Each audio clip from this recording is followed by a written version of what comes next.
తాళి కడితే కానీ ఆమె కష్ట భార్యగా రూపొందదు, ఈయన భర్తగా ఉంటాడు. ఇది కూడా పవిత్రమైనటువంటి ఘట్టం. ఇదంతా మంగళపూర్వకమైనటువంటి వివాహంలో వాళ్ళు ముందుకొచ్చి తాళి కట్టే సమయంలో వాళ్ళంతా అండగా ఉంటే అప్పుడు 3 గుండాలు వేస్తారు. సత్వగుణం, రజోగుణం, తమోగుణం, 3 ఉంటాయో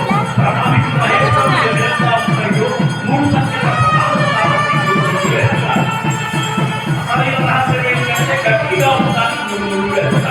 గోవిందా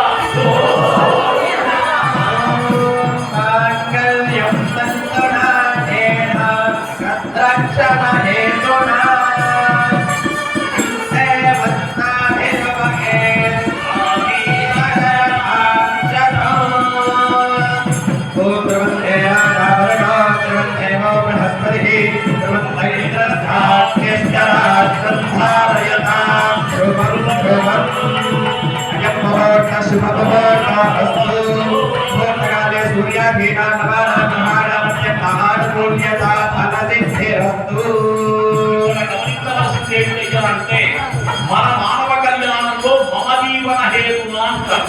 నా జీవన హేతు కోసం నేను ఆమె గడలో తాళి కడుతున్నాను, ఇద్దరం కలిసి నేను 100 సంవత్సరములు జీవించుగాక అని చెప్పి అంటారు. ఇక్కడ భగవత్ కళ్యాణం కాబట్టి లోకరక్షక హేతునా, లోకాన్ని రక్షించాలి అనే ఉద్దేశం చేత పరమాత్మ అమ్మవారి యొక్క వెంటో తాళి కడుతున్నాడు.